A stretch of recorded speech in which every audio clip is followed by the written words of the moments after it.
Bom, então hoje nós vamos dando sequência, né, ao primeiro capítulo da segunda parte do livro 50 anos depois, o capítulo que se chama A Morte de Cneio Lúcius.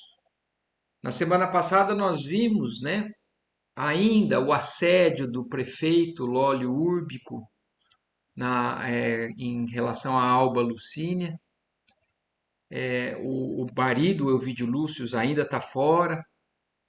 Nós vimos também que a Célia presenciou um pouco da conversa dessa insistência do prefeito, mas a Célia não presenciou a conversa inteira. Então a Célia ficou angustiada, não entendendo bem o que significava aquilo, não entendendo que era só por parte do prefeito, né, aquela insistência, mas ao mesmo tempo guardando a fé, guardando a certeza de que independente do que aconteça ou do que a mãe faça ou deixe de fazer, ela sempre estará junto testemunhando, né, a fé cristã dela. E terminou na semana passada o momento em que a, a, a irmã, né, a filha do Cneio Lúcius, a Márcia, foi chamar a Elvídia e a Célia porque o Cneio Lúcius tinha piorado no seu estado de saúde. E aí elas vão até lá, se deslocam e aí vamos seguir a partir daí. Em pouco tempo, Célia e sua mãe defrontavam o bondoso velhinho, que as recebeu com um largo sorriso, não obstante o visível abatimento orgânico. A cabeça encanecida repousava nos travesseiros, de onde não se podia mais erguer, mas as mãos enrugadas e alvas acariciavam a nora e a neta com inexcedível ternura. Alba Lucínia notou-lhe o esgotamento geral, surpreendendo-se com o seu aspecto. A fulguração estranha dos olhos dava ensejo às mais tristes perspectivas. Às primeiras perguntas respondeu o enfermo com serenidade e lucidez. Nada houve que justificasse tantos temores de Márcia. Acredito que amanhã mesmo terei recuperado o ritmo normal da vida. O médico já veio e providenciou o necessário e oportuno. E notando o profundo abatimento da esposa de Elvídio, acrescentou. Então, o Quinéio está muito doente, né? A gente já sabe o desfecho do que ele está prestes a acontecer, porque o capítulo se chama, né, A Morte de Quinéio Lúcio. Mas apesar delas chegarem e constatarem isso, né, o que chama a atenção, que o Quinéio ficou impressionado, é o abatimento da Alba Lucínia. E aí ele fala, peraí só um pouquinho aqui. Então ele percebendo isso, ele fala: Que é isso, minha filha? Vens atender a um doente mais enferma e abatida do que ele próprio? Tua fraqueza dá-me cuidados. Tens os olhos fundos e as faces descoradas e tristes. Tudo isso por conta do abatimento, né, com relação à questão com o prefeito. A esse tempo, percebendo que o avô desejava dirigir-se mais particularmente à sua mãe, Célia retirou-se para junto de Márcia, que lhe confiava as suas apreensões sobre o estado de saúde do ancião venerável. Alba Lucínia, sentando-se à beira do leito, beijou a destra do enfermo com amor e enternecimento. Queria desculpar-se da impressão que lhe causara, pretextar uma enxaqueca ou alegar outro motivo banal com que pudesse justificar o seu abatimento. Mas soberana tristeza apoderara-se do seu espírito. Além de todos os pesares, algo lhe segredava ao coração que o velho sogro, amado como pai, estava a partir para as névoas do túmulo. Diante dessa dolorosa perspectiva, seus olhos o contemplavam com a ternura piedosa do seu coração feminino. Em vão procurou um pretexto no íntimo para não incomodá-lo com as suas realidades amargas, e todavia o olhar estranho e fulgurante de Cneio Lúcius parecia perscrutar a verdade em si mesmo. Calas-te, filha, murmurou ele depois de esperar por minutos a resposta às carinhosas interpelações. Alguém chegou a ferir-te o coração afetuoso e desvelado? Teu silêncio dá-me a entender uma dor moral muito grande. Então ele percebe, né, pelo silêncio dela e já adianta que sabe que algo muito grave deve estar acontecendo. Sentindo que o enfermo lhe identificara o angustioso estado da alma, Alba Lucínia deixou rolar uma lágrima, filha do seu coração dilacerado. Meu pai, não vos preocupeis comigo, nem vos assuste esta lágrima. Sinto-me presa dos mais estranhos e torturantes pensamentos. A ausência de Ovídio, os problemas do lar e agora a vossa saúde abalada constituem para mim um complexo de pensamentos amargos e indefiníveis. Mas os deuses hão de apiedar-se da nossa situação, protegendo Ovídio, restituindo-vos a saúde preciosa. Sim, filha, mas não é só isso que te acabrunha, retrucou Cneio Lúcio com seu olhar sereno e percussiente. Outras mágoas te constringem o coração. Há muito venho meditando no contraste da vida que levavas na província com a que experimentas aqui, no báratro das nossas convenções sociais. Teu espírito sensível, por certo, vem ferindo-se nos espinhos das estradas ásperas dos nossos tempos de decadência e contrastes dolorosos. E como se a sua análise sondasse mais fundo, acrescentou: sinto ainda que determinadas pessoas do nosso círculo social hão dilacerado teu coração profundamente. Não é verdade? Fixando-lhe os olhos calmos e luminosos, cuja transparência não admitia subterfúgios, a esposa de Elvídio replicou com um suspiro de angústia. Sim, meu pai, não vos iludis. Contudo, espero que confieis em mim, pois, dentro da grandeza dos nossos códigos familiares, saberei cumprir os deveres de esposa e mãe acima de quaisquer circunstâncias. O venerável Patrício meditou longamente, como se buscasse no íntimo uma solução para consolo da nora, sempre considerada como filha extremosa e digna. Em seguida, como se houvera escutado as vozes silenciosas do próprio coração, acrescentou: já ouviste dizer que temos várias vidas terrenas? Como, meu pai? Não compreendo. Então, porque o Elvídio, o Cneio Lúcio, como a gente já sabe, ele é alguém que já abriu, né, o seu pensamento, a sua mente, para as informações que a Célia tinha trazido com relação a Jesus, né? Também tinha conhecimento, além com relação a reencarnações e tudo mais. E por isso ele fala isso. Só que para eles, para os romanos, isso era inconcebível. Então, e a Alba Lucínia ainda não é uma pessoa que tenha abraçado esse tipo de pensamento. E por isso, quando ele fala isso, ela fala: como? Eu não compreendo. E aí ele continua explicando: sim, alguns filósofos mais antigos nos deixaram no mundo essas verdades consoladoras. Lutei contra elas desde os estudos da mocidade e fiel às nossas tradições mais respeitáveis. Contudo, a velhice e a enfermidade possuem também as suas grandes virtudes.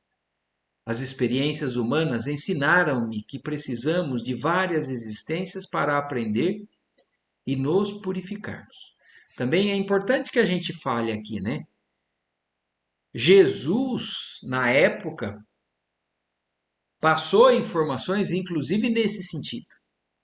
Coisas que ficaram claro no Evangelho, em vários trechos, até pela orientação que ele deu aos discípulos mais próximos, a necessidade de nascer de novo e tudo mais, que inclusive ele fala a Nicodemos, mas são elementos desse cristianismo primitivo que com o tempo foram sendo abafados, distorcidos de certa maneira, da maneira que a religião vigente na época, ou na verdade com o passar do tempo, porque isso daí levou muitos anos para que fossem ocultadas, né, ou distorcidas a forma de interpretação, ou simplesmente entendidas de maneira diferente. Mas na época, como o livro nos descreve, os cristãos entendiam, pelos ensinamentos de Jesus, a verdade sobre a necessidade de várias existências para que a gente conseguisse alcançar a purificação. E é isso exatamente o que Ney Lúcio está falando, da maneira como ele entende o cristianismo naquela época.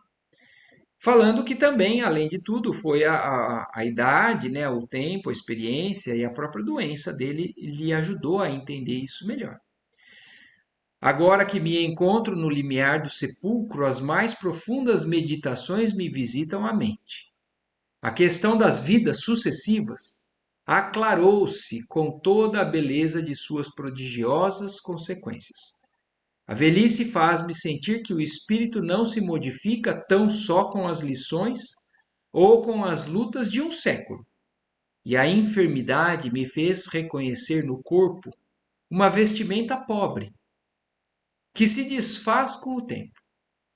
Viveremos além túmulo com as nossas impressões mais vivas, mais sinceras, e retornaremos à Terra para continuar as mesmas experiências em favor de nossa evolução espiritual. Percebendo que a nora lhe ouvia a palavra filosófica, tomada de profunda surpresa, o venerando ancião acentuou. Então, apesar dele estar sendo muito claro, para Alba Lucine aquilo ainda era estranho. E ele então resolve acrescentar: essas considerações, filha, vêm-me do íntimo para esclarecer-te que, apesar da decrepitude portadora da morte, tenho o espírito vivace e repleto das mesmas disposições e esperanças. Sem a certeza da imortalidade, a vida terrestre seria uma comédia estúpida e dolorosa. E isso é verdade, né? O que seria, que justificativa haveria para uma vida com tantas lutas, com tantos sacrifícios, com tanto sofrimento, se tudo isso seria exterminado simplesmente com a morte do corpo físico, né? Mas eu sei que além do túmulo outra vida floresce e as novas possibilidades felicitarão o nosso ser. Por essa razão vibro com as tuas dores de agora, crendo, porém, que no futuro a providência divina nos concederá novas experiências e caminhos novos. Então, tudo isso ele estava falando de uma maneira até a consolar a nora, né, a Alba Lucínia, para que ela entendesse que esse sofrimento, tudo o que ela estava passando no momento, era realmente passageiro e que, na verdade, não era o mais importante. Não era a única coisa que importava, porque a vida, a nossa vida, ela tem um motivo de existir que não é o hoje. É principalmente nas aquisições que a gente acaba fazendo através dessas experiências para uma vida que é muito mais abundante, muito mais sublime do que essa vida encarnada. Os que hoje nos odeiam ou nos perseguem poderão ser convertidos ao bem com o nosso amor desvelado e compassivo. Quem sabe, após esta vida, poderemos voltar, resgatando os nossos corações para o céu e auxiliando a redenção dos inimigos. Tenhamos fé, piedade e esperança, considerando que o tempo deve ser para nós um patrimônio divino. Então a mensagem principal que ele quer passar para ela é isso. Ele não sabe exatamente de quem que ela está falando, ou talvez suspeite, mas o fato é que ele sabe que ela está passando uma dificuldade por parte de alguém que está ofendendo ou invadindo um espaço ou provocando algum mal nela. Mas independente de quem seja ou de qual seja a situação, o resumo, a recomendação dele é a mesma que também é para todos nós. Tenhamos fé, piedade e esperança. considerando que o tempo deve ser para nós um patrimônio divino. Então, o que a gente faz do tempo, das horas, dos minutos dos nossos dias, com dificuldades, com provações ou não, é o que vale. E aí ele segue ainda falando, né? De acordo com o elevado princípio das vidas múltiplas, os laços do sangue ensejam as mais sublimes possibilidades de transfundirmos a torpeza do ódio ou dos sentimentos inconfessáveis em algemas cariciosas de abnegação e de amor.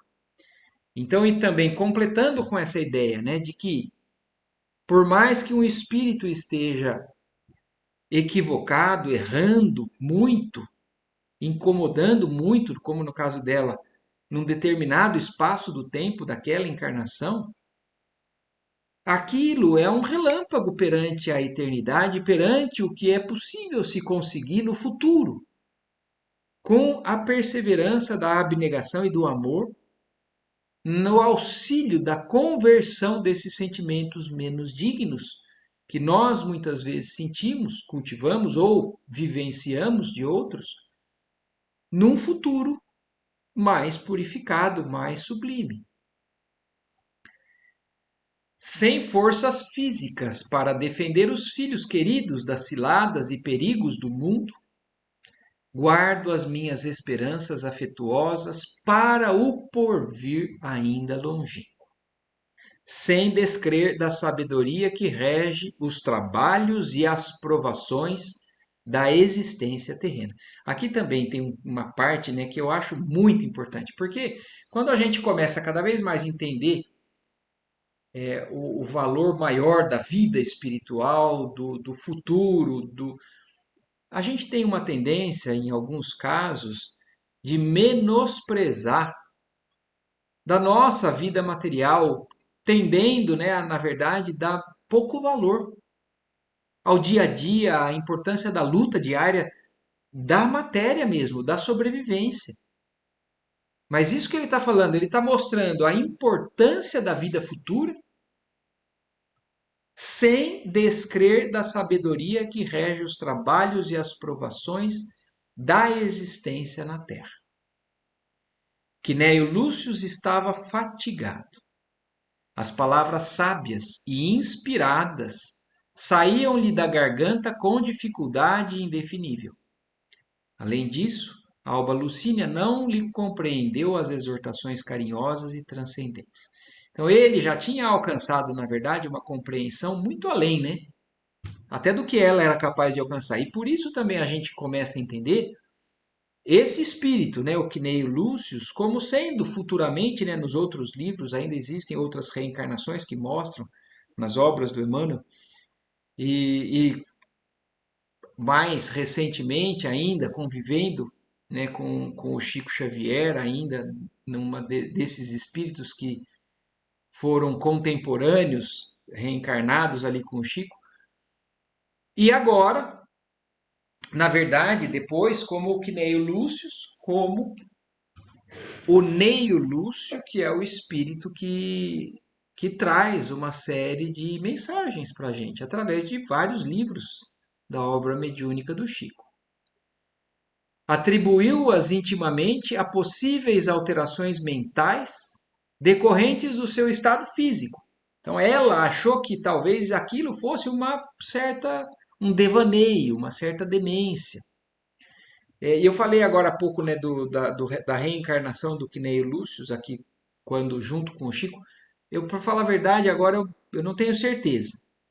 Eu depois posso checar essa informação.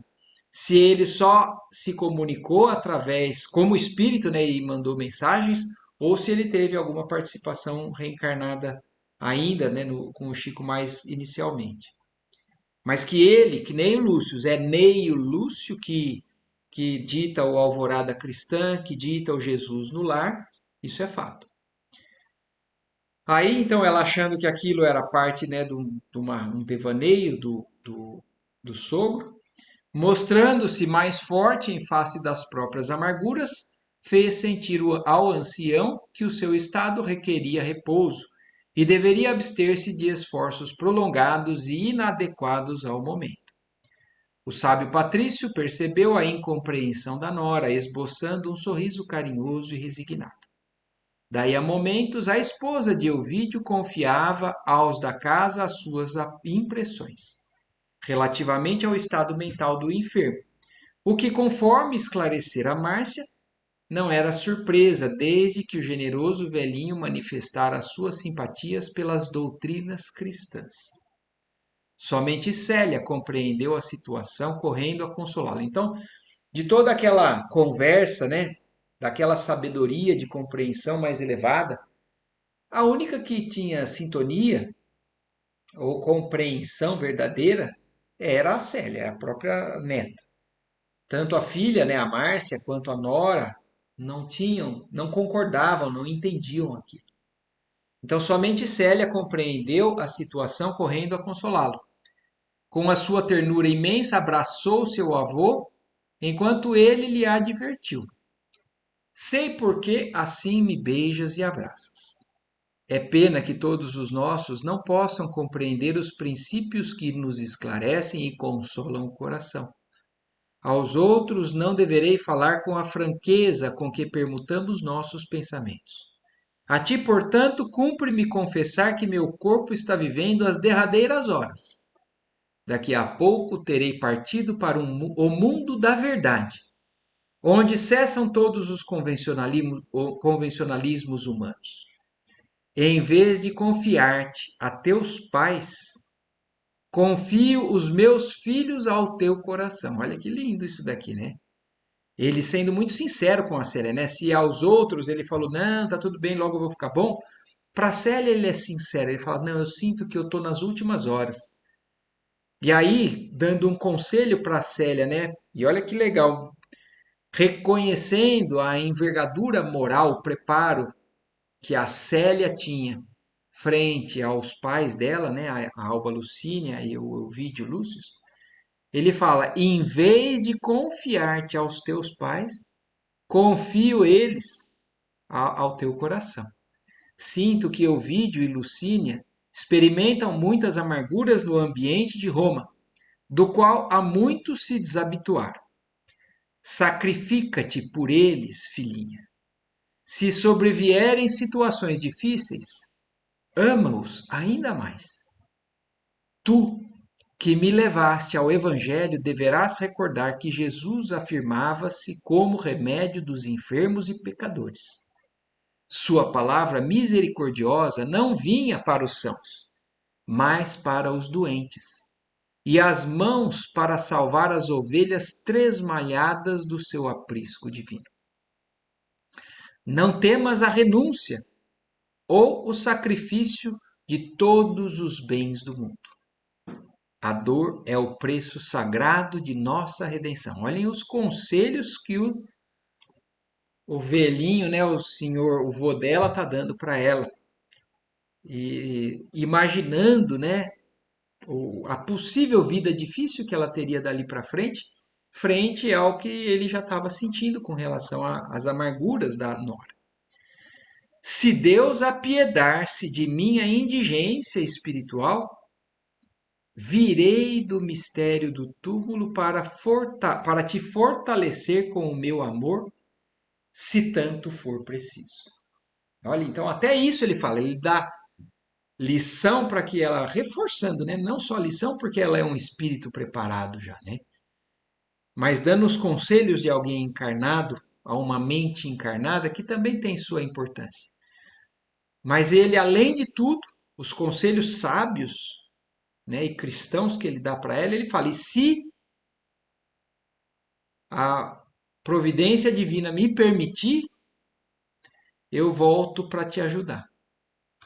Enquanto a neta lhe ouvia a palavra, altamente emocionada, mas serena em sua fé, o venerando Patrício continuava depois de longa pausa. Desde ontem, sinto que vou penetrando em uma vida nova e diferente. Ouço vozes que me chamam de longe e seres luminosos e imperceptíveis para os outros que me cercam o leito desolados. Pressinto que o corpo não tardará a cair na agonia. Mas antes disso, quero dizer-te que estará sempre no coração do avôzinho, seja onde e como for. Sua palavra tornava-se morosa e arquejante. Mas a jovem, compreendendo a situação do querido enfermo, amparou-lhe a cabeça alva de neve com mais cuidado e maior ternura. Célia murmurou com dificuldade: todos os meus desejos referentes à vida material estão expressos em carta a Elvídio. Então ele fala, já está falando pausadamente, né? Já está falando com muita dificuldade. No cofre de minhas lembranças, minha consciência de pecador está em preces. Eu sei que Jesus não desprezará minhas súplicas, mas desejarias recitasses a oração do Senhor nessa hora extrema. Então, ele percebendo, ele está praticamente partindo, ele está desencarnando. Deu os conselhos que precisava, mas entrou em já estágio já de uma mudança do quadro da saúde dele para o desencarne, e ele pede para que ela faça a oração para ele. Seus lábios moviam-se ainda como se a queda súbita das energias impedisse a elocução, mas a neta, alma temperada na fé ardente e nas grandes emoções das angústias terrestres, compreendeu o olhar calmo e profundo do agonizante e começou a murmurar, retendo as próprias lágrimas: Pai nosso que estais no céu, santificado seja o vosso nome. Venha a nós o vosso reino. Seja feita a vossa vontade, assim na terra como nos céus. E continuou, né, até terminar a oração do Pai Nosso. Oração que para nós hoje, né, é tão rotineira e às vezes até dita não da melhor maneira, da maneira que deveria ser, né? Com todo o entendimento, com todo o coração empenhado naquelas palavras. Mas para eles ali eram os primeiros momentos do ensino dessa oração para a humanidade. E aí ela fala, então faz a oração do Pai Nosso para ele. Tranquilamente terminou como se as suas palavras houvessem alcançado o paraíso. O ancião fixou nela o olhar carinhoso, como se no silêncio da hora extrema houvesse concentrado na sua afeição os derradeiros pensamentos. Cheia de cuidados, Célia ajeitou-lhe os travesseiros. Depois de um beijo molhado de pranto, dirigiu-se em seguida ao interior, onde cientificou a sua mãe do que ocorria. Cneio Lúcius havia caído em abatimento profundo. A dispneia implacável interceptara-lhe de todo a palavra e ele entrou em agonia lenta, que devia durar mais de 70 horas. Então, pelo que o Emmanuel descreve, né, ele entrou nesse estado que ainda para completar o desencarne completo dele, levou ainda umas 70 horas. Então, praticamente aí uns 3 dias.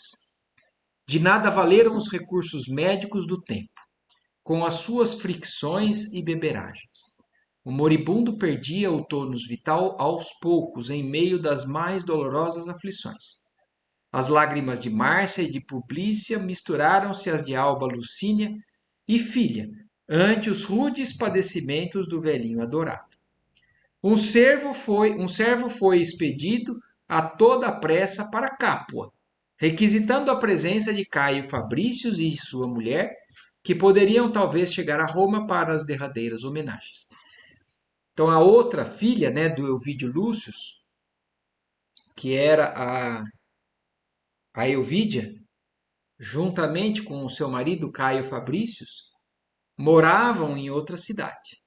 Então, quando viram que ele estava nesse estágio, mandaram alguém avisar para que ela tentasse chegar ainda a tempo.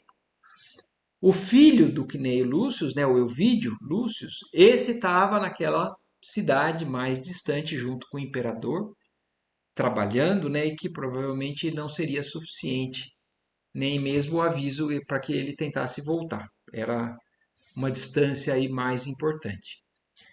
E na manhã do terceiro dia de agonia dolorosa, como só ia acontecer com as pessoas de idade avançada, Célia percebeu que o avô estava nas derradeiras impressões da existência terrestre. A respiração era quase imperceptível, um frio intenso começava a invadir-lhe os pés e as mãos. Todos os familiares compreenderam que chegara o instante supremo. Márcia, nas suas expressões de amargura resignada, sentou-se junto do venerando progenitor, aconchegando-lhe a cabeça entre os joelhos, carinhosa, enquanto Célia segurava-lhe as mãos frias e enrugadas. Com a alma em prece fervorosa, suplicando a Jesus recebesse o avô na luz de sua misericórdia, a jovem cristã, no êxtase da sua fé, sentiu que a câmara espaçosa se enchia de claridades estranhas e indefiníveis. Então a Célia, naquele momento, como também naquele dia em que foi descrita a morte, né, do Nestório e do Ciro, que ela percebe a presença espiritual, a movimentação espiritual daqueles espíritos, né, daquelas entidades que vieram receber, ou daqueles espíritos que partiram naquele momento. Então, como fala ali, né, a Célia, né, naquele momento de êxtase na sua fé, ela percebeu a sala, né, o quarto onde o Cneio Lúcio estava deitado, as claridades, né, as luzes estranhas e indefiníveis, como Emmanuel descreve. Figurou-se-lhe divisar seres luminosos, aéreos, a cruzarem a alcova em todas as direções. Por vezes chegava a lhes fixar os traços fisionômicos, embora não os identificasse, surpreendendo-se com a visão de túnicas alvinitentes, semelhantes a largos peplos de neve translúcida. Todavia, entre aqueles seres radiosos, entreviu alguém que lhe era conhecido. Era Nestório. Olha que legal isso. Então, Nestório, o escravo, né, que morreu há pouco, e o espírito também já vivenciando uma nova encarnação do senador Públio Lentulus, né, que é o nosso querido Emmanuel. Então ele é quem vai, inclusive, juntamente com outros espíritos, recepcionar o desencarne do Quinéio Lúcio. Então era Nestório que a confortava com o afetuoso sorriso. Compreendeu então que os bem-amados que nos precedem no túmulo vêm dar as boas-vindas aos que atingiram o último dia na Terra. Isso daqui também é uma frase de um consolo muito grande para todos nós. Porque isso é uma informação que aqui está sendo muito clara, que o Espiritismo nos traz, que outras religiões às vezes podem não compreender, algumas um pouco mais, outras um pouco menos. Mas aqui fica muito claro. Então, essa passagem sendo descrita do que aconteceu no momento do desencarne do Cneio Lúcio, nos mostra que os seres bem-amados que nos precederam no túmulo, quer dizer, aqueles familiares ou aquelas almas queridas que foram antes de nós e que estejam em condições, é claro, a gente tem que entender isso, porque às vezes o espírito está desencarnado, mas ainda não está em condições. Mas estes seres que nos precederam vêm dar boas-vindas aos que estão partindo. Naquele minuto luminoso, seu coração enchia-se de carinhoso júbilo e de radiosas esperanças. Desejou falar ao vulto de Nestório, perguntando-lhe por Ciro, mas absteve-se de pronunciar qualquer palavra, receosa de que a sua abençoada visão se desfizesse. Então ela ficou com medo de falar e perceber que aquilo quebrava, né? Aquela êxtase, aquela estágio sublimado que o espírito dela estava vivenciando. E se ela materializasse aquilo, ela teve medo de que aquilo se encerrasse. Contudo, como se os pensamentos mais íntimos fossem ouvidos pelo amigo desencarnado, percebeu que o ex-escravo lhe falava, escutando a sua voz estranhamente, como se o fenômeno obedecesse a um novo meio de audição intracerebral. Então ela percebeu, como também a gente já viu descrição, em outras obras do Chico Xavier, né? Principalmente na obra do André Luiz também. Ela ouve e não é com os ouvidos físicos. O Nestório não emitiu ondas mecânicas como de um encarnado. Tanto é que ele também percebeu o movimento do pensamento da Célia perguntando sobre o Ciro. E em pensamento também ele responde a Célia. Então ela fala, ela ouviu ele responder, mas não com a audição acostumada. Um novo meio de audição, como se fosse intracerebral. E ela ouve então, filha, parecia-lhe dizer o espírito de Nestório afetuosamente. Ciro já veio e vê-lo-ás breve. Aqui, ó, é interessante vocês entenderem, é uma questão que talvez não fique muito claro para uma leitura meio desatenciosa ou muito superficial. O Nestório está afirmando aqui, e nós vamos confirmar isso depois, um pouco mais para frente no livro, que o Ciro já reencarnou. O Ciro já está em processo reencarnatório. Então, se ele está se ligando ou já ligado a um feto, a um novo bebê que já vai reencarnar, porque ele desencarnou há pouco tempo. Mas o fato é que Nestório informa isso para Célia. E vocês se lembram que Ciro, lá na prisão, falou para ela: se me for permitido, eu vou voltar para viver junto de você, acompanhar. E ela entende isso dessa maneira, até mesmo porque eles já entendem a concepção da reencarnação do espírito. Talvez não fique tão claro a gente lendo aqui, mas mais para frente a gente vai ver que existem outras informações nesse livro que confirmam isso. Então, Nestório fala: Ciro já veio e vê-lo-ás breve. Acalma o coração e guarda a tua fé sem desdenhar o sacrifício. Adeus. Junto de alguns amigos desvelados, aqui viemos buscar o coração de um justo.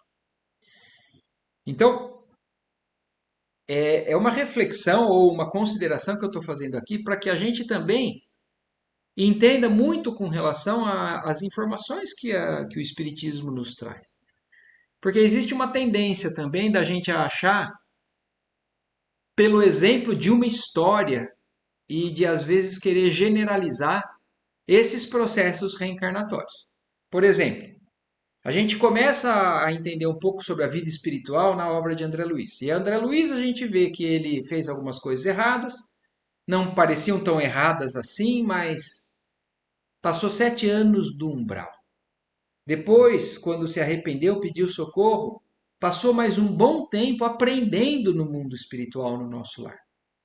E muitas histórias a gente vê de vida no mundo espiritual, sofrendo consequências, depois estudando, se instruindo para depois uma nova encarnação.